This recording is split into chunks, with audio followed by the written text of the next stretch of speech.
बहुत पुरानी बात है। चंदनपुर नाम का एक बहुत ही बड़ा और सुंदर गांव था। उस गांव में रमन नाम का एक बहुत ही अमीर जमींदार रहता था।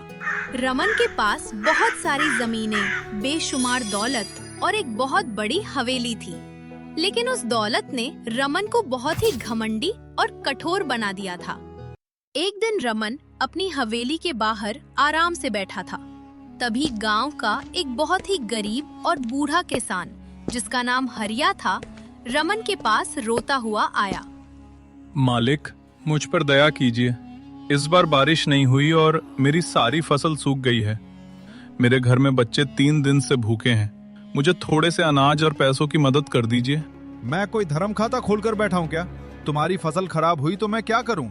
तुमने मेरा पिछला कर्जा भी नहीं चुकाया है। निकलो यहाँ से। मेरे पास तुम्हारे जैसे भिखारियों के लिए कोई पैसा नहीं है। मैं आपका सारा कर्जा चुका दूंगा मालिक। बस इस बार मेरे बच्चों की जान बचा लीजिए मालिक। मुझे तेरे जैसे कमजोर गुलाम की कोई जरूरत नहीं है। मेरे पास पहले से ही बहुत नौकर हैं। अगर तू अभी यहाँ से नहीं गया तो मैं तुझे धक्के मारकर बाहर निकाल दूंगा। भाग यहाँ से। हरिया रोता हुआ वहाँ से चला गया। रमन को किसी पर कोई दया नहीं आती थी। उसी दिन दोपहर को रमन गांव के बड़े मंदिर की तरफ घूमने के लिए निकला। वो भगवान के दर्शन करने नहीं, बल्कि लोगों को अपने महंगे कपड़े और गहने दिखाने जाता था। आज मैंने ये सोने की नई चेन और रेशम के कपड़े पहने हैं। पूरे गांव में किसी के पास इतने महंगे कपड़े नहीं होंगे। जब मैं मंदिर से गुजरूंगा तो सब लोग सिर्फ मुझे ही देखेंगे और मेरी अमीरी की तारीफ करेंगे। रमन पूरे घमंड के साथ मंदिर की सीढ़ियां चढ़ रहा था। तभी उसकी नजर मंदिर के मुख्य दरवाजे के पास बैठे एक बूढ़े साधु पर पड़ी। साधु बाबा बहुत ही शांत थे। उन्होंने फटे हुए कपड़े पहने थे और वे अपनी आंखें बंद करके गहरे ध्यान में बैठे थे। अरे, ये गंदा सा भिखारी यहाँ मंदिर के एकदम बीच वाले रास्ते पर क्यों बैठा है? ऐसे लोगों की वजह से ही हमारा गांव खराब दिखता है। ओए भिखारी बाबा, आंखें खोल और मेरी बात सुन। साधु बाबा अपनी तपस्या में बहुत गहराई से लीन थे। उन्होंने रमन की बात नहीं सुनी और अपनी आंखें बंद ही रखी। रमन को ये देखकर बहुत तेज गुस्सा आया। उसे लगा कि इस गरीब साधु ने उसके जैसे अमीर आदमी का अपमान किया है। तेरी हिम्मत कैसे हुई मेरी बात को अनसुना करने की? तू जानता नहीं है कि मैं कौन हूँ? मैं इस गांव का सबसे बड़ा जमींदार रमन हूँ। उठ यहाँ से और अपना ये नाटक कहीं और जाकर कर। साधु बाबा ने फिर भी कोई जवाब नहीं दिया। रमन गुस्से से पागल हो गया। उसने अपने पैर से साधु बाबा के सामने रखे पानी के कमंडल को जोर से ठोकर मार दी। कमंडल दूर जाकर गिरा। ये तुमने क्या किया मूर्ख इंसान? तुमने एक शांति से बैठे साधु की तपस्या भंग की है। तुम्हें अपनी इस दौलत और ताकत का बहुत गहरा घमंड हो गया है। हाँ, मुझे घमंड है क्योंकि मेरे पास पैसा है। तेरे पास क्या है? सिर्फ ये फटे कपड़े और एक खाली बर्तन। अगर तू यहाँ से तुरंत नहीं उठा तो मैं तुझे अपने नौकरों से पिटवाकर गांव से बाहर फिकवा दूंगा। तेरी दौलत ने तेरी आंखों पर पट्टी बांध दी है। तूने आज एक बहुत बड़ा पाप किया है। मैं तुझे एक बहुत ही भयंकर श्राप देता हूँ।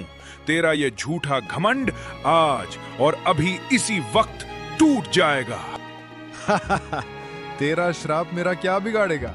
मैं सोने के बिस्तर पर सोता हूँ और चांदी के बर्तन में खाता हूँ। तेरे जैसे 100 भिखारियों के श्राप से मुझे कोई फर्क नहीं पड़ता। तू मेरा कुछ नहीं उखाड़ सकता। तो सुन मेरा श्राप। तेरी ये दौलत और पहचान पलक झपकते ही गायब हो जाएगी। तू एक भिखारी बन जाएगा। तेरा अपना परिवार, तेरी पत्नी और तेरे नौकर तुझे भूल जाएंगे। तू उनके लिए एक अनजान और गंदा भिखारी बन जाएगा। तू पागल हो गया है। मेरा परिवार मुझे कैसे भूल सकता है? ये सब बकवास बंद कर और मेरे रास्ते से हट जा। मैं तेरी इन फालतू बातों से डरने वाला नहीं हूँ। मेरा श्राप कभी खाली नहीं जाता। तेरा ये श्राप तभी टूटेगा जब तुझे इस दुनिया में कोई ऐसा सच्चा इंसान मिलेगा जो सोने के सिक्के को ठुकराकर तेरी निस्वार्थ मदद करेगा। जब तक ऐसा इंसान नहीं मिलता, तू दर दर की ठोकरें खाएगा। साधु बाबा के इतना कहते ही अचानक आसमान में काले बादल छा गए और एक बहुत तेज आंधी चली। रमन कुछ समझ पाता उससे पहले ही उसके महंगे रेशमी कपड़े पलक झपकते ही फटे पुराने और गंदे चीथड़ों में बदल गए। अरे, ये क्या हो रहा है? मेरे कपड़े कहाँ गए? मेरे शरीर पर ये फटे और बदबूदार कपड़े कैसे आ गए? ये कैसा भयानक जादू है? रमन बहुत घबरा गया। वो डर के मारे कांपने लगा। रमन को समझ आ गया कि साधु बाबा का श्राप सच हो गया है। वो भागता हुआ अपनी बड़ी हवेली की तरफ गया। मुझे जल्दी से अपने घर पहुंचना होगा। मैं घर जाकर नए कपड़े पहन लूंगा और सब कुछ ठीक हो जाएगा। ये सिर्फ एक बुरा सपना है। रमन भागते भागते अपनी हवेली के बड़े दरवाजे पर पहुंचा। हवेली के बाहर उसका सबसे पुराना नौकर रामू पहरा दे रहा था। रमन ने जल्दी से हवेली के अंदर जाने की कोशिश की, लेकिन नौकर रामू ने उधर रोक लिया। ओए भिखारी, काम मुंह उठाकर अंदर घुसा चला आ रहा है? ये रमन मालिक की हवेली है, कोई धर्मशाला नहीं है। भाग यहाँ से, वरना बहुत मार पड़ेगी। रामू, ये तू क्या कह रहा है? मैं तेरा मालिक रमन हूँ। तू मुझे नहीं पहचान रहा है? मैंने ही तुझे काम पर रखा था। मुझे अंदर जाने दे, मेरी हालत बहुत खराब है। मालिक? तू और मेरा मालिक तो बहुत अमीर है और तू एक बदबूदार भिखारी है। झूठ बोलता है। अभी रुक, मैं तुझे डंडे से मारकर भगाता हूँ। रामू की आवाज सुनकर रमन की पत्नी बाहर आ गई। रमन को लगा कि अब उसकी पत्नी उसे पहचान लेगी और सब ठीक हो जाएगा। सुनो, भगवान का शुक्र है तुम बाहर आ गई। इस पागल रामू को समझाओ। मैं तुम्हारा पति रमन हूँ। किसी साधु ने मुझ पर श्राप कर दिया है। मुझे जल्दी से घर के अंदर ले चलो। तुम कौन हो और मेरे पति रमन का नाम क्यों ले रहे हो? मेरे पति अभी घर पर नहीं हैं। तुम्हारी हिम्मत कैसे हुई मेरे घर के दरवाजे पर आकर मुझे छूने की? रामू, इस भिखारी को बाहर फेंक दो। ये तुम क्या कह रही हो? मैं तुम्हारे सामने खड़ा हूँ। ध्यान से देखो मेरी शक्ल। मैं ही रमन हूँ। मेरा मजाक मत उड़ाओ। मैं बहुत डरा हुआ हूँ। मेरी मदद करो। इसकी शक्ल तो बहुत ही डरावनी और गंदी है। रामू, इसे धक्के मारकर हमारी हवेली से दूर फेंक दो। ये जरूर कोई चोर है जो मेरे पति का नाम लेकर घर में घुसना चाहता है। नौकर रामू ने रमन को बहुत जोर से धक्का दिया और रमन सड़क पर धूल में गिर पड़ा। उसे अब साधु बाबा की कही हुई एक एक बात याद आ रही थी। उसका परिवार सच में उससे भूल चुका था। हे भगवान, ये मेरे साथ क्या हो गया? मेरा अपना घर, मेरी दौलत, मेरी पत्नी, सब कुछ मुझसे छिन गया। साधु बाबा का श्राप सच में काम कर रहा है। मैं अब कहाँ जाऊंगा? मैं तो बर्बाद हो गया। रमन सड़क पर बैठकर फूट फूट कर रोने लगा। जिन गरीबों का वो मजाक उड़ाता था, आज वो खुद उनसे भी बदतर हालत में था। अचानक रोते हुए रमन का हाथ अपने फटे हुए कुर्ते की जेब में गया। उसे वहाँ एक सख्त चीज महसूस हुई। ये तो एक सोने का सिक्का है। शायद ये जादुई आंधी में मेरी जेब में ही फंसा रह गया था। मेरे पास सिर्फ ये एक आखिरी सिक्का बचा है। रमन ने उस सोने के सिक्के को कसकर पकड़ लिया। उसे साधु बाबा की दूसरी बात याद आ गई। श्राप तभी टूटेगा जब कोई सच्चा इंसान उस सोने के सिक्के को ठुकरा देगा और उसकी मदद करेगा। रमन ने फैसला किया कि वो लोगों का इम्तिहान लेगा। मुझे किसी भी तरह एक सच्चा इंसान खोजना ही होगा। मैं ये सिक्का रास्ते में गिरा दूंगा। जो इंसान लालची नहीं होगा, वो इस सिक्के को मुझे वापस कर देगा। वही इंसान मेरा श्राप तोड़ेगा। रमन गांव के बाहर जाने वाले एक कच्चे रास्ते पर गया। वहाँ एक बड़ा सा पेड़ था, जिसके नीचे से गांव के बहुत से लोग शहर की तरफ जाते थे। रमन ने वो सोने का सिक्का जानबूझकर रास्ते के एकदम बीच में गिरा दिया और खुद पेड़ के पीछे छुप गया। अब मैं यहाँ छुप कर देखूंगा। मुझे पूरी उम्मीद है कि मेरे इस गांव में कोई न कोई अच्छा और ईमानदार इंसान जरूर होगा, जो इस सोने के लालच में नहीं फंसेगा। कुछ देर इंतजार करने के बाद वहाँ से गांव का एक कपड़े का व्यापारी सेठ धनीराम गुजरा। धनीराम बहुत ही चालाक आदमी था।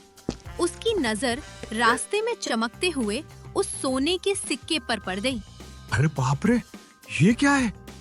रास्ते के बीचों बीच एक असली सोने का सिक्का पड़ा है। आज तो मेरी लॉटरी लग गई। ये सिक्का कम से कम 10,000 रुपए का होगा।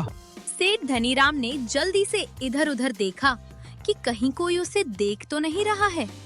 जब उसे कोई नहीं दिखा तो उसने तुरंत झुककर वो सिक्का उठा लिया और उसे अपने कुर्ते के अंदर छुपा लिया। वो खुशी खुशी वहाँ से चला गया। ये धनीराम तो बहुत ही लालची और बेईमान निकला। इसके पास पहले से ही बहुत पैसा है, फिर भी इसने रास्ते में पड़ा सोना चुरा लिया। मेरा ये पहला इम्तिहान तो फेल हो गया। रमन बहुत उदास हुआ, लेकिन उसने हार नहीं मानी। वो फिर से एक नए रास्ते पर गया और उसने एक नया तरीका आजमाने का सोचा। रमन ने एक पत्थर के पास सोने का सिक्का रख दिया और खुद वहीं बीमार होने का नाटक करके लेट गया। इस बार मैं बीमार होने का नाटक करूंगा। जो भी मेरी मदद करने आएगा वो इस सिक्के को भी देखेगा। देखते हैं कि लोगों को एक बीमार इंसान की फिक्र होती है या इस सोने के सिक्के की। थोड़ी देर बाद वहाँ से एक नौजवान लड़का गुजरा। उसने रमन को जमीन पर पड़े हुए देखा और वो तुरंत रमन के पास आया। अरे बाबा, आप यहाँ कैसे गिर गए? क्या आपको पानी? अरे ये क्या? ये तो सोने का सिक्का है। बाबा तो बेहोश लग रहे हैं, इन्हें क्या पता चलेगा। मैं ये सिक्का लेकर भाग जाता हूँ। उस नौजवान लड़के ने रमन की कोई मदद नहीं की। उसने चुपचाप वो सोने का सिक्का उठाया और वहाँ से भाग गया। रमन ने अपनी आंखें खोली। उसे अब बहुत तेज रोना आ रहा था। उसे लगा कि इस दुनिया में इंसानियत नाम की कोई चीज ही नहीं बची है। ये कैसी दुनिया है भगवान, यहाँ कोई किसी की परवाह नहीं करता। हर इंसान सिर्फ पैसे और सोने का भूखा है। मैं अपना श्राप कैसे तोड़ूंगा? क्या मुझे अपनी पूरी जिंदगी इसी तरह सड़कों पर तड़प कर बितानी पड़ेगी? रमन अब पूरी तरह से टूट चुका था। भूख और प्यास के कारण उसके शरीर में बिल्कुल भी ताकत नहीं बची थी। उसे अब अपने घमंड और पुरानी बातों पर बहुत पछतावा हो रहा था। अब मुझसे और नहीं चला जाता। मेरी किस्मत में यही लिखा था। मैंने दूसरों को रुलाया था, आज भगवान मुझे रुला रहा है। मैं यहीं इस जंगल में अपने प्राण त्याग दूंगा। रमन एक सूखे पेड़ के नीचे गिर पड़ा था। उसकी आंखें बंद होने लगी। उसे लगा कि अब उसका अंत नजदीक है। तभी जंगल के रास्ते से एक गरीब लकड़हारा गुजर रहा था। उसका नाम श्याम था। श्याम ने रमन को जमीन पर बेसुध पड़े हुए देखा। वो दौड़कर रमन के पास आया। अरे बाबा, आपकी ये हालत कैसे हो गई? आप यहाँ इस सुनसान जंगल में अकेले क्या कर रहे हैं? श्याम ने जल्दी से अपने कंधे से पानी की मटकी उतारी। श्याम ने उसे अपने हाथों से पानी पिलाया। बेटा, भगवान तुम्हारा भला करे। तुमने मुझे पानी पिलाकर मेरी जान बचा ली। मैं कई दिनों से भूखा हूँ। मेरे पास खाने को कुछ नहीं है। आप चिंता मत कीजिए बाबा, मेरे पास मेरी दोपहर की रोटी बची है। आप ये सूखी रोटी और थोड़ा गुड़ खा लीजिए, इससे आपको कुछ ताकत मिल जाएगी। अब यही मेरा आखिरी इम्तिहान है। अगर ये लकड़हारा भी लालची निकला तो मैं हमेशा के लिए अपनी किस्मत मान लूंगा। हे भगवान, इस बार मेरे साथ ऐसा मत होने देना। रमन ने चुपके से वो सोने का सिक्का श्याम के पैरों के पास जमीन पर गिरा दिया। सोने का सिक्का धूप में चमक रहा था। रमन रोटी खाने का नाटक करने लगा और तिरछी नजरों से श्याम को देखने लगा। श्याम की नजर उस चमकते हुए सिक्के पर पड़ी। अरे बाबा, ये देखिए, आपके कपड़ों से शायद ये सोने का सिक्का नीचे गिर गया था। ये बहुत कीमती लग रहा है। आप इसे संभाल कर अपनी जेब में रख लीजिए। नहीं बेटा, ये मेरा सिक्का नहीं है। तुम इसे रख लो। तुम बहुत गरीब हो। तुम लकड़ियां काटते हो। इस एक सोने के सिक्के से तुम्हारी जिंदगी बदल जाएगी और तुम्हारी सारी गरीबी दूर हो जाएगी। नहीं बाबा, मुझे ये सिक्का नहीं चाहिए। जो पैसा मैंने अपनी मेहनत से नहीं कमाया वो मेरे लिए सिर्फ मिट्टी के समान है। मुझे मुफ्त का सोना नहीं चाहिए। बेटा, तुम बहुत भोले हो। आज के जमाने में ऐसा सोना कौन छोड़ता है। इसे रख लो। इसे बेचकर तुम एक पक्का घर बना सकते हो और अच्छा खाना खा सकते हो। मेरी बात मान लो। बाबा, आप मुझे लालच मत दीजिए। मेरे पिताजी ने मुझे सिखाया है कि इंसान की असली दौलत उसकी ईमानदारी होती है। अगर मैं ये सोना रख लूंगा तो मेरी नींद और मेरा चैन छिन जाएगा। आप इसे रख लीजिए। जैसे ही श्याम ने बिना किसी लालच के रमन की निस्वार्थ मदद की और सोने को ठुकराया, अचानक पूरे जंगल में एक बहुत तेज और चमकीली रोशनी फैल गई। वो कोई आम हवा नहीं थी, वो साधु बाबा के श्राप के टूटने की निशानी थी। देखते ही देखते रमन के फटे पुराने और बदबूदार कपड़े वापस बहुत ही सुंदर और महंगे रेशमी कपड़ों में बदल गए। उसके गले में सोने की भारी चेन वापस आ गई। उसके चेहरे की गंदगी साफ हो गई और वो वापस एक अमीर जमींदार बन गया।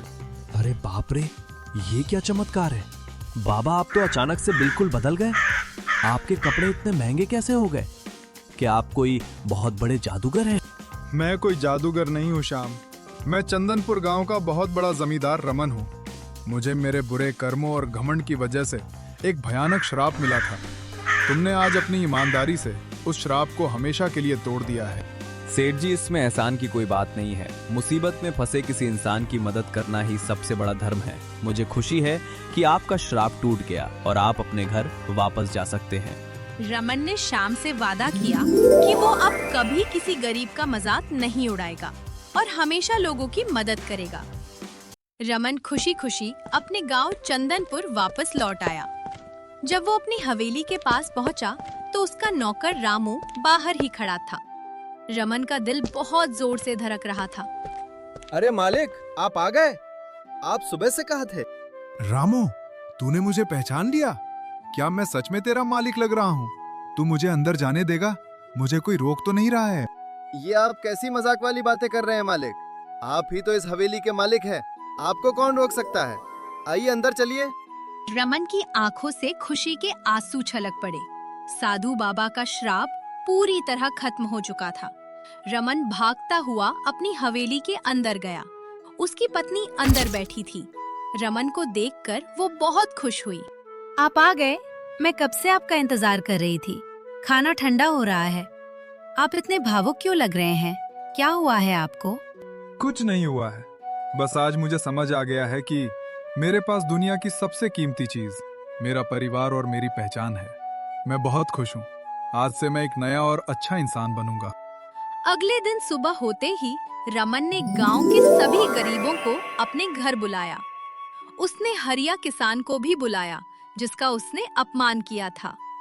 रमन ने सबसे हाथ जोड़कर माफी मांगी। हरिया काका, मुझे माफ कर दीजिए। मेरे पैसों ने मुझे अंधा कर दिया था। आज से आपका सारा कर्जा माफ है और मैं आपको खेती के लिए नए बीज और पैसे भी दूंगा।